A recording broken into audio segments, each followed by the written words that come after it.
Hi, Kelly. Thank you for the gift for Nathan. It arrived earlier today. Nathan was very happy. I'm glad he liked it. I wanted to celebrate him getting on the honor roll. He deserves a treat for studying so hard. Yes, he does. His new school has a very challenging program. He's one of the only few honor students. Wow! He should be very proud of himself. Yes, I think he is. But he has always been a very good student, and I make sure he's on top of his schoolwork all the time. I see. I was never good in school, so I can't imagine the hardship of an honor student. Remind me, how long has it been since you married my brother? It's been 3 years. I can't believe how time flies. Why do you ask? Well, shouldn't it be about time you two have kids? I mean, you wouldn't understand how hard it is to support children through school, would you? I guess not. Oops, I forgot you can't have kids. You were barren from having some sort of illness when you were younger, right? Have I offended you? No, it's okay. It's true anyway.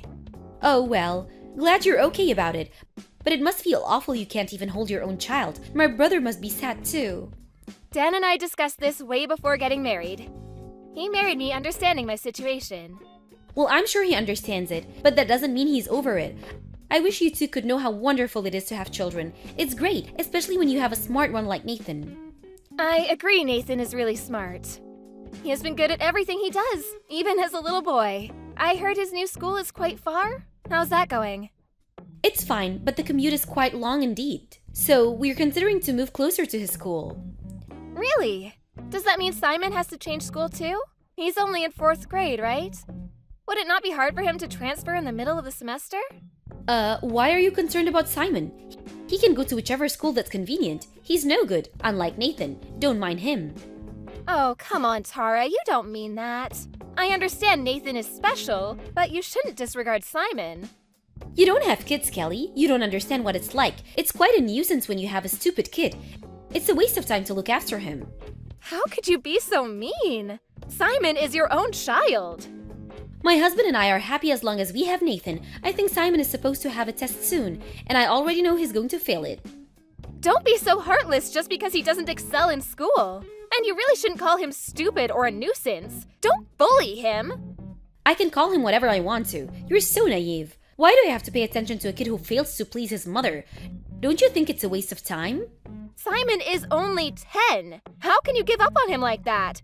He's full of potential. Blah blah. See, this is what I mean. You don't get it. You can't be such a dreamer. When you have two, you just know. Know what? The smart one will always be smart, but the stupid one will always be a failure. I don't blame you if you don't understand. Like I said, you don't have kids. You shouldn't decide so soon. Maybe Simon is not doing well in school because of how you treat him. You're hurting his feelings. How many times do I have to tell you that I don't care about him? Chatting with you makes me tired. I have to go shopping now. I only needed to say thank you for the gift. Bye now.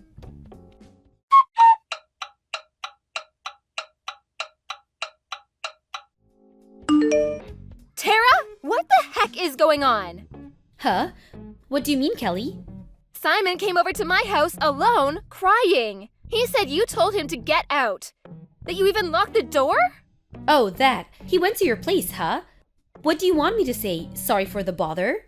No, that's not what I want you to say. You actually told him to get out, it's true? Yes. So what? Do you need to kick him out too? You can if you want to. Let's say I take him back to your place. Will he be allowed back into his house? You mean my house? Hell no.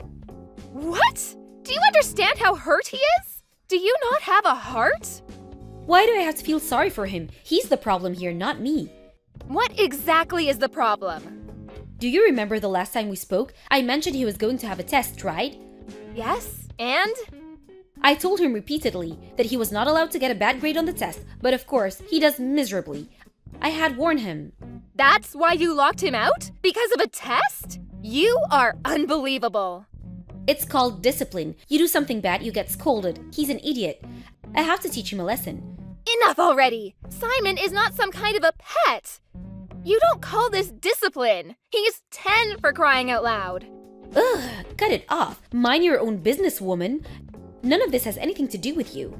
Of course it does. I'm his aunt. Dan is very concerned too. We're both Simon's family.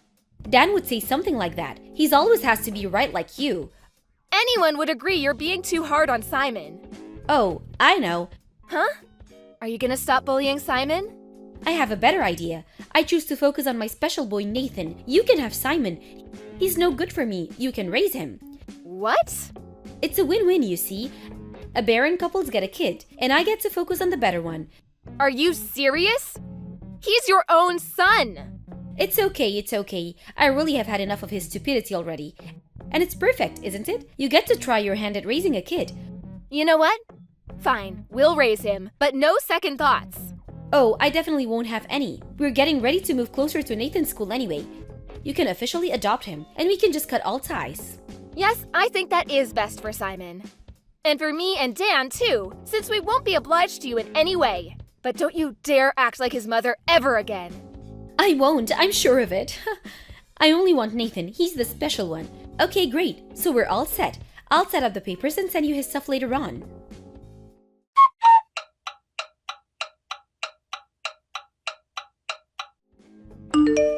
Hi, Kelly. Long time no speak. Are you still taking care of that stupid kid? Hi, Tara. If you mean Simon, of course we are. He's our child. We're not irresponsible like you. You don't need to be so harsh. I wasn't being irresponsible. I had made a selection. I wasn't the problem. He was. It's funny that you don't realize that the fact you can say something like that proves exactly that you are the problem. Blah blah. I'm glad to see you haven't changed. Same old you. Always have to be right. I will take that as a compliment. Anyway, what do you want? Were you so bored that you decided to pick on Simon again? Because if it is, I'm not wasting my time on a bully like you. No, I don't give a damn about him. I just wanted to let you know that my baby Nathan has started his own company. I heard. He's been preparing since college. Huh? How do you know that? He's been getting advice from Dan. In case you don't remember, Dan has been in the same business for years, so he wanted to hear what Dan thought. How come I didn't know that? Oh well, whatever. But you don't think Nathan is so special? Yes, he is. Congrats. That's it? Congrats? He just finished college, you know. Starting a company so young, I mean, do you see how amazing he is? He is absolutely amazing. I'm very proud of his accomplishments. But that's all him, not you. Don't be so silly. Nathan is amazing because I raised him well. I was a great mother. He's where he is today thanks to me. You actually think so?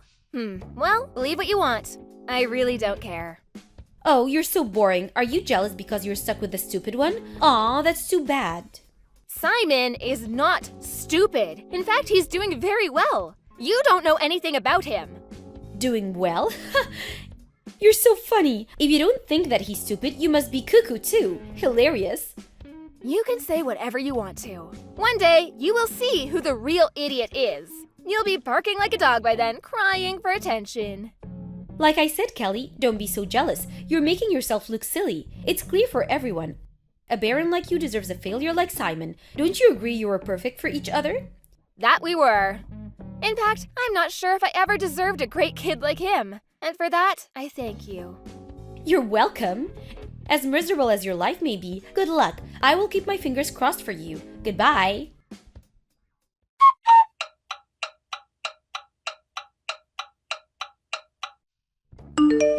Kelly, what the hell? Hi, Tara. Good evening to you, too. What is it that you want? Don't act stupid. Nathan just called me. He said he wants to cut me off and that he's moving into your house. What the hell did you do to him? I didn't do anything. He is making his own decisions. Decisions? Why the hell would he move in with you? I don't understand. You don't? Like, you actually don't get it. See, that's exactly why he's cutting you out. Excuse me? Are you trying to pick a fight with me? I've never done anything to deserve this. Then why is he, huh? If he really thinks his parents are important to him, I'm sure he wouldn't decide to cut you two out. You must have brainwashed him, or else this is impossible. He would never. Never, huh? Why so sure? He always did well in school because of me. He went to great college because of me. I kicked his brother out so I could focus on him, to give him the best environment. I've done everything for him. He should be thanking me. Was that really for Nathan? Did you really consider his future? Were all your actions for him? Of course, I have dedicated my life for him. I have given him everything I could as a mother. Everything was for him. No, it wasn't, Tara, and you know it. It was all for yourself. Can you not read? I said I did everything for Nathan. You wanted his brand. You wanted to think you were the successful mom that raised a successful kid. Nathan was merely a trophy for you. I don't need a failure like you to understand. I only need Nathan to understand what his mother has done for him. Well, Tara, unfortunately, Nathan says he does not. What? Nathan said? You liar! Truth hurts, doesn't it? First of all, you need to realize that you don't understand Nathan. You have forced him to do whatever you want him to do, rather than what he wants. You don't know what he wants. You don't know anything about him. Of course I do. I gave birth to him. No, you don't.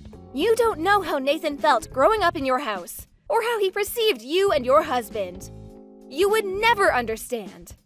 Like you're any better? A baron like you? What do you know? I know better than you, at least. First, let's rewind a couple years. Why the heck would you think Nathan was okay with his little brother getting kicked out? Do you think Nathan was okay about you bullying Simon? What are you trying to say? Nathan never loved you and your husband all this time. Because you treated Simon horribly. And you even kicked him out when he was only 10. Deep down, Nathan has hated you both. I don't believe you. Nathan has been a good, obedient child. He has studied hard just as we wanted him to. Nathan was terrified that you'd kick him out too if he didn't. He knew he was helpless if he got kicked out. So he tolerated you and your husband until he could support himself. But why would he move in with you? You can pay for his own apartment now. You mean nothing to him. I guess it's that bad for him. He wants to get away from you immediately. But also, he wants to spend time with his business partner. What business partner? Simon. You really don't know anything, do you? Nathan has started a company together with Simon. What? With that idiot? He's not good enough to be running a company. He doesn't have the brain. As I mentioned before, Simon is not an idiot. You need to stop calling him that. Huh? Easy to say. I know better than anyone how stupid he is. He never understood any schoolwork. Simon goes to the same school Nathan went to. So, what does that make him? I mean, the school is Ivy League, one of the best in the country. If he's an idiot, then an Ivy League must be a joke. Wait, what? Simon? You're bluffing. Nope, no bluff. After he began to live with us, he did great in school. He was always an honor student. I don't believe that for a second. It's not possible. His grades were always terrible. If he was as bad as you say he was, you were making him that way. Because you compared him to others and didn't give him a chance. But I'm sure this is all too difficult for you to understand. Fine, whatever. But if what you're saying is true, I have a suggestion. I can take back Simon. What? Are you crazy? I'm his birth mother. I had him and Nathan. It's only natural they come back to me. As bad as they made me look today, I can forgive and allow them to come back. Okay, you know what? Just shut up. You are not good enough to be their mother. Are you listening to me? I had them both. You're in no place to tell me. You may have delivered them, but that's all. You did nothing for them. Nathan and Simon would never accept you. You have failed miserably as a parent. You are the one who has no place. Goodbye.